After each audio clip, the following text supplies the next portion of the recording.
This is just a political satire about what Texans could learn from watching the rest of the country. Intended to be funny, but if you don't have much of a sense of humor, don't even watch it.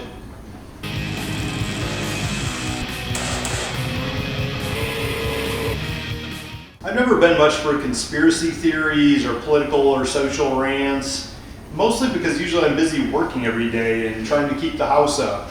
And I'm just happy with what I have and don't have much time to complain about what I don't.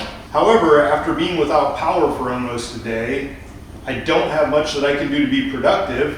So with all this extra time, I applied what I've learned from watching others. The first thing I needed was something to complain about. And since I'm in a house with no power or heat right now, I thought that would be a good focus.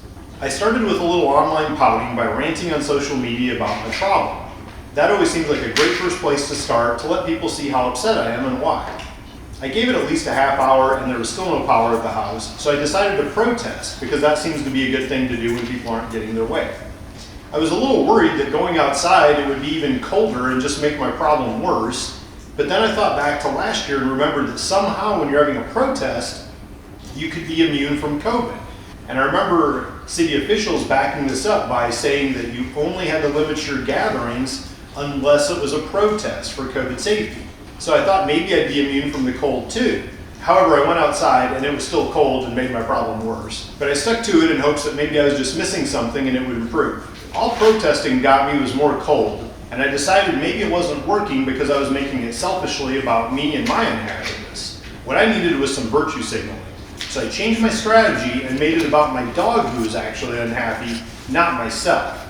And by taking action on behalf of the less fortunate, I was actually able to make myself look better. And I even found a way to adjust my look to show my empathy for it. In actuality though, he seemed less upset about all this than I did. I was surprised not to see my problems disappearing even after the virtue signaling, so I decided to take it up a notch. What better way to have a peaceful protest than to add violence and criminal behavior to show what a nice, thoughtful person I am, right?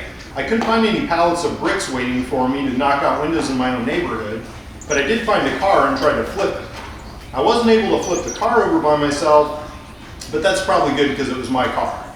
With none of these efforts working, I went back and checked my socials and I finally was heard. I had a response. Somebody commented, "What the hell are you talking about?"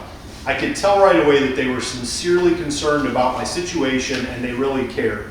So I wrote back, not with a technical solution of how to actually fix the problem, but what I've seen work in the past. I responded with, we need more taxes to benefit social programs to increase awareness all across the country for the fact that for the fact that my dog doesn't have heat here in this house. And with that awareness and the concern about education versus actually just fixing the problem of giving me power in the house, I thought I was really being clever about displaying my own intelligence.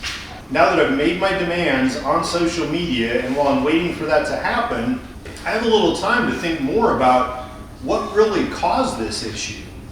When you look at the real reasons behind everything, and this is not new, look in the past when Bush started Hurricane Katrina to try to get rid of people in Louisiana, and he also flooded Iowa to try to hurt the farmers.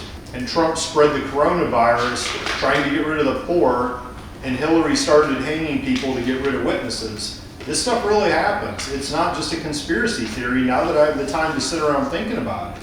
And I knew instantly that this was part of Biden's ploy to freeze out Texas and get rid of us. We already know how much Biden hates Texas, hates our guns, and all the stuff that goes with it, right?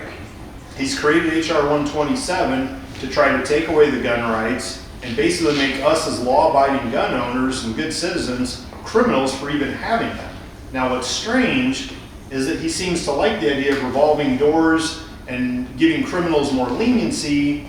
So if we then become criminals as law-abiding citizens, do we get more leniency? Because it didn't really work for a couple other examples I remember. I guess really at the end of the day, as long as he's able to take away things like police and gun rights so that we can't protect ourselves against criminals and big government, that's really a win for him. Now, the unfortunate part for Joe is that to freeze out Texas, he kind of had to freeze out Austin too. It would have looked a little bit too shady if he would have kept Austin warm and just froze out the rest of us. So he sacrificed Austin, knowing that the soy boys would never be able to hold up under these harsh conditions. But he also knows he can easily repopulate it with the Californians that continue to come in and infect the state. Much to his dismay, I, like many others, have survived just fine, despite his attempt to wipe out common sense. Why? Because Texas. Subscribe to my YouTube channel if you want to learn more about how to enjoy amazing machines like this.